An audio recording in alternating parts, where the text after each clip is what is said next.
One of the most frustrating seasons as a songwriter is when we feel like we are stuck and not growing. And this is probably going to happen to every single creator at some point or another. So it doesn't mean that you suck at songwriting. It doesn't mean that you should give up. This happens to all of us. But in this video, we're going to talk about 5 different reasons why it might be that you're currently stuck and not growing as a songwriter and how to fix it. One reason that you might be stuck and not growing as a songwriter is that you are learning and not doing. It is very important when learning something to actually put it into practice. This should be very intuitive, but it's very easy for all of us to keep watching. Oh, I just need to watch another YouTube video. I just need to listen to another podcast. I just need somebody else's perspective. I just need to find the right coach. I don't know enough to get started yet.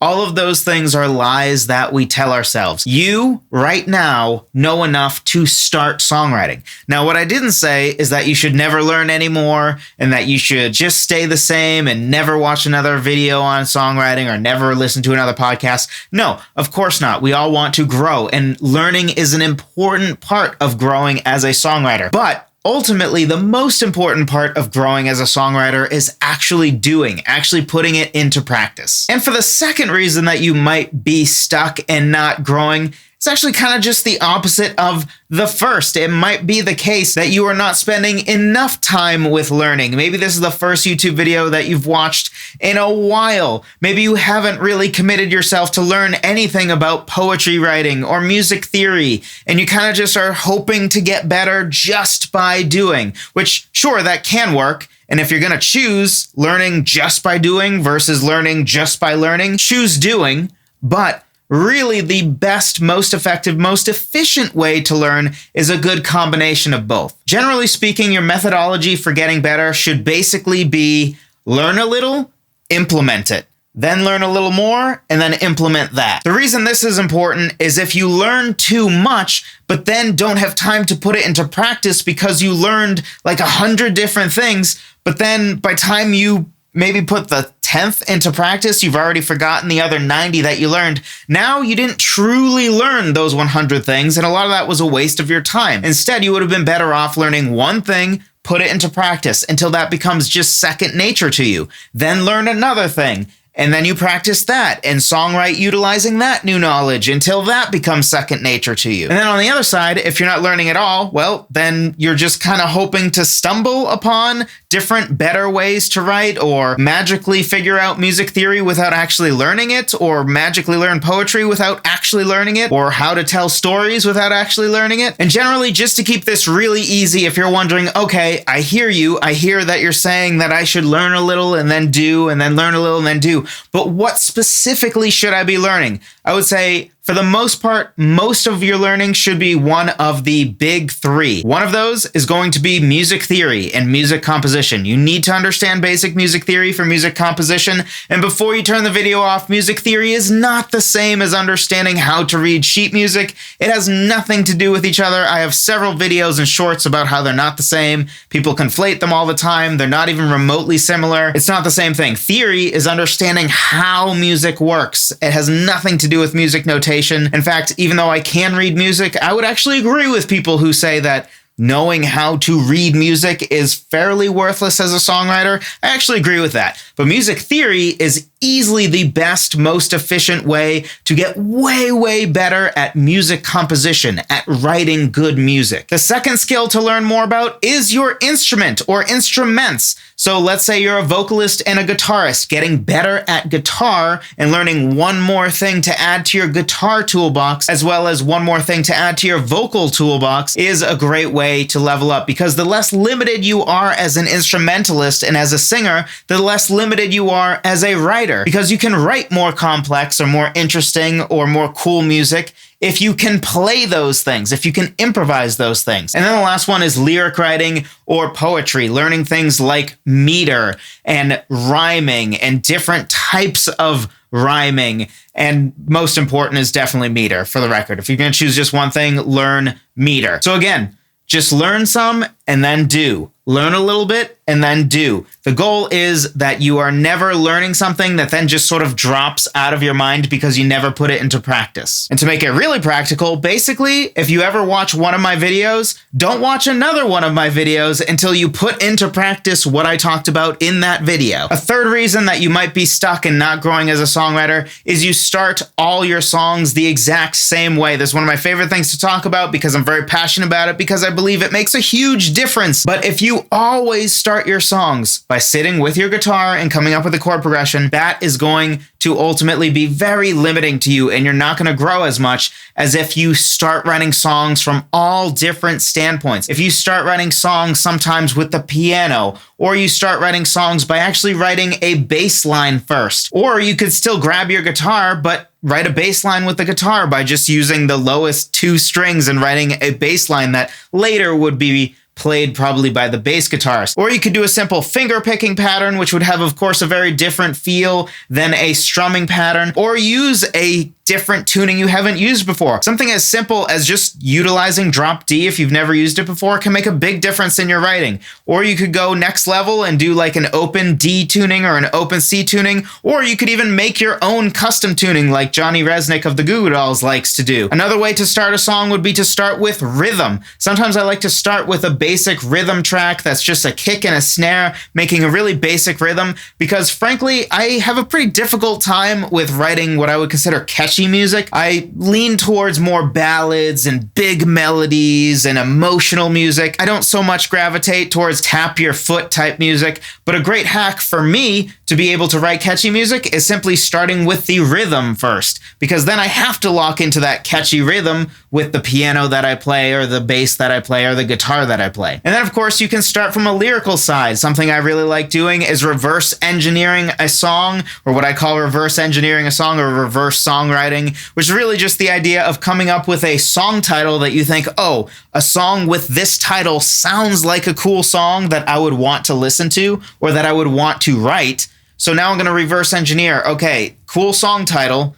What does it mean? What would this song be about? Something called Whispers of Angels. What would that song be about? Anyway, moral of the story is there are so many different ways to start writing songs that will help make you be less limited as a songwriter, and certainly will help you break outside of your creative box and grow much more rapidly as a songwriter. If you want more on this, check out my free guide, songwritertheory.com/free guide. It breaks down 10 different ways to start writing a song. But on to number 4. Another reason that you might be stuck and not growing as a songwriter is you aren't taking time to intentionally expand yourself. So this one's sort of a nuanced one and has a lot to it, but one of the ways that you know you're expanding yourself is if you're actively seeking out inspiration. A lot of people just sit around and wait for inspiration, or worse, they don't even sit at their computer or sit with their notepad and wait for inspiration. They actually just hope that inspiration will strike them while they're watching Netflix or playing a video game. And sure, that will happen sometimes, but ultimately, if you really care about becoming a songwriter and really having that be a part of what you do and who you are, it's important that you actually seek out inspiration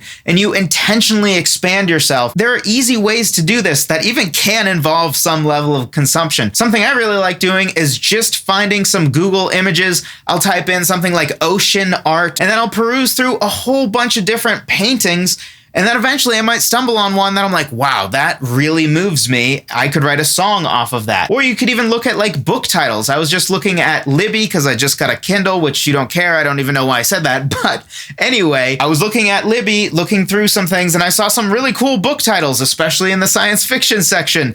And that can be an inspiration as well, where you're like, huh, that's an interesting symbol, or that's an interesting title. I wonder what I could do with that. That's actively seeking out inspiration. Another thing you can do is actively seek out music that's very different from the music you tend to listen to and write. Because if you just listen to rock music and you also just write rock music, then probably your music is going to sound about as stereotypical of rock music as it possibly could be. But if you're also listening to some Hans Zimmer and you're also listening to some jazz, and you're listening to some Europop and some J-pop and maybe even a little bit of country, when you listen to a whole bunch of different genres and artists, you might gain some inspiration from those different sounds and include little bits and pieces of them into your music, which will help make it sound very different. A really easy example of this is bagpipes and rock music, for the most part, don't go together at all. Meaning, like, probably 99% of the rock songs you've ever heard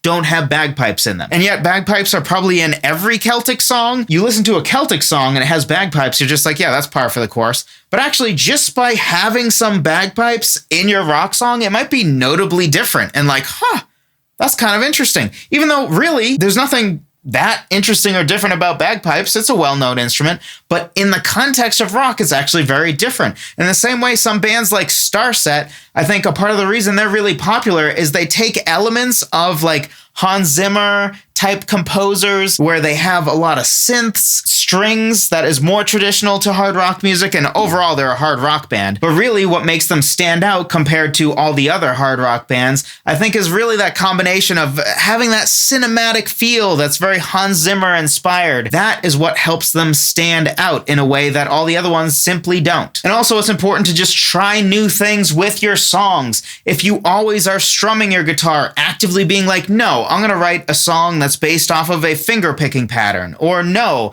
I'm gonna write a song that uses hammer-ons because I know how to do hammer-ons on the guitar, but I just realized I've never written a song that utilizes that. So you're being intentional about like, hey, here is a thing that I could add to my song, whether it's something instrumentally, whether it's maybe utilizing a key you've never used before, maybe you've written only in major keys, and you're like, hey, I should write a song in a minor key. Or maybe you've never done any songs utilizing modes. So you say, okay, I'm going to force myself to have at least one part of this song that leverages a mode. Or maybe you write the whole song in a mode. If you're writing some darker rock music, instead of just doing natural minor or harmonic minor, why don't you actually try to do Phrygian instead? Because that's even darker sounding. All to say, I could probably spend 50 minutes just ranting about all the different ways that you could intentionally expand yourself. But hopefully with all those rapid fire suggestions, there was something that caught your attention or inspired you to think of another way that you could intentionally expand yourself and intentionally seek out inspiration and intentionally grow yourself as a songwriter. And a fifth reason that you might be stuck and not growing as a songwriter is that you songwrite when you have time rather than having songwriting be a habit. This is kind of inspired by the book Atomic Habits, which is a great book. I'm probably going to have some shorts coming out or some videos coming out that are breaking down what I think as songwriters we can take away from that book. Really, really great book. But overall, the idea is that habits are essentially the automation of the real world. We, of course, can't automate ourselves. We're human. We're not machine. But when you have a habit to, say, songwrite 15 minutes every day, then you're going to automatically, like clockwork, have at least 2 hours, a little less than 2 hours, every single week dedicated to songwriting, which if you don't have the habit, it's easy to go a whole month and not songwrite at all. But if you're spending some amount of time every day songwriting, or 2 days a week songwriting, or whatever habit you choose to form, it should be at least once a week. I would argue at least more like 3 or 4 times a week. It doesn't have to be every day though. But if you have a habit, it's amazing how much more quickly we level up just by having a simple habit to practice or to songwrite just 15 minutes a day. Because it's amazing when we don't have something as a habit, how long we can go without working on it at all. It might be as you're watching this video that you consider yourself a songwriter, you take pride in your songwriting, you really enjoy songwriting. It might even help you deal with some psychological demons you have. But yet, you're here watching this video and you realize, ooh, I haven't technically done any songwriting in like a month or 2. That's because it's not a habit. We need to make time for songwriting, even if it's 15 minutes a day or 5 minutes a day. Start somewhere. Start creating a habit of songwriting and not just waiting to songwrite when the muse strikes and also when you decide you have time, because usually you're going to end up deciding you don't have time and we're going to default to things like Netflix. But ultimately, the best thing we can do to get better is to automate ourselves getting better, which we effectively can do by simply creating a habit of songwriting. So hopefully this was helpful to you. If it was, something else you'll likely find helpful is the free guide I mentioned earlier in the video about 10 different ways to start writing a song. It's a great way to expand yourself as a more seasoned songwriter. And if you're new to songwriting, it's also a great way to start off on the right foot and not simply be two-dimensional from the very beginning. Don't even go through the two-dimensional phase. Instead, start with a whole bunch of different ideas of how you could start a song. You could have a whole album's worth with one way per song. You could have 10 songs and start writing them each of the 10 different ways, and you have a whole album's worth where each song was written from a different standpoint, from a different starting place. So be sure to check that out. Thank you so much for watching. I appreciate every single one of you. I'll talk to you in the next one.